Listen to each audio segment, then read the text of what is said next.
My name's David, and the chronological Bible reading for May 23rd is 2 Samuel 24, 1 Chronicles chapters 21 and 22, and Psalm 30. Yahweh's anger burned against Israel again, and he stirred up David against them to say, "Go, count the people of Israel and Judah."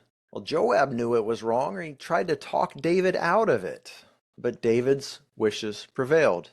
Why was God angry? It must have been some sin. And it makes me wonder if it was a secret sin, if there were hidden sins among the people, like they were worshiping false gods in the privacy of their own homes. They were doing something that was wrong, that was deserving of God's judgment. But it seems as though God wanted to bring a more public reason to bring judgment so that no one could say that God was unfair. In previous accounts, there was always sin named as the reason for the famine, for losing to their enemies, and for all of the other bad things that happened to Israel. Now in 1 Chronicles, it says Satan rose up against Israel and incited David to count the people. Some people might say this is a contradiction, but God is sovereign. Satan is our enemy. He's the enemy of our flesh. He is the God of this age, and God uses him, just like in the account of Job, to achieve his goals. Back to this census, though. Why was that such a bad thing? Well, back in Exodus chapter 30, verse 11, Yahweh spoke to Moses, "When you take a census of the Israelites to register them, each of the men must pay a ransom for his life to Yahweh." In other words, the temptation is going to be that you as a leader, Moses, and the kings after you will be tempted to put their trust in the number of soldiers they have, in their military might. It wasn't wrong to take a census. It was expected to do that once a year in preparation for the Day of Atonement. But it was wrong to put your faith in the number of soldiers you had that were willing and able to go out to war. And so to remind the people when you count them that we will never trust in our numbers and we will never trust in our own strength, you are to take up an offering because these people belong to God, not to the king. So the people of Israel sinned, but their sin was not widely known. And if God had poured out judgment, a lot of people would have doubted God. And so God uses Satan to stir up the heart of David to have a census David should have known, to take with the census an offering. And it's that sin that gives God a public reason to pour out a plague on the people of Israel that wipes out 70,000. Everyone was counted. Everyone knew there had been a census, and every one of them knew also that they should have paid the ransom. I wonder how many thought they got away with something by not giving to God what was due him, what had been commanded to Moses and then taught to the people. David is given a choice of 3 years of famine, 3 months of devastation by your enemies, or 3 days of the sword of Yahweh's judgment against the land. And David quite wisely says, "Let me be given into the hand of God, who is just, but is also so merciful." And before the 3 days are even complete, God relents. And we must remember the reason for it all was sin. God is not angry with people just because they exist.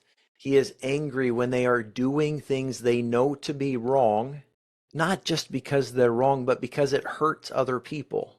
If you're worshiping false gods in your home, you are teaching your children that it's okay, that there's truth and meaning to be found in these other false gods. You are encouraging people to go after lies that cannot satisfy. As in Jeremiah 2, God says, "My people have committed 2 great sins against me. They've rejected me, the fountain of living water, and they've hewn out for themselves cisterns, broken cisterns that can hold no water." The people of Israel deserved God's wrath because they knew what they were doing was wrong. and they did it anyway. They were turning their back on the God who saved them, the God who made them a people, and teaching their kids to do the same. Now, obviously, it wasn't all of the Hebrew people, and not all of them suffered God's wrath either. And the same will be true in America and in the Western world today. Moving forward, God is going to pour out wrath and judgment, not just to hurt people. He doesn't delight in hurting people. He delights in justice, and it angers him when good people are harmed. It angers him when children are abused. It angers him when babies are aborted. And it also saddens him.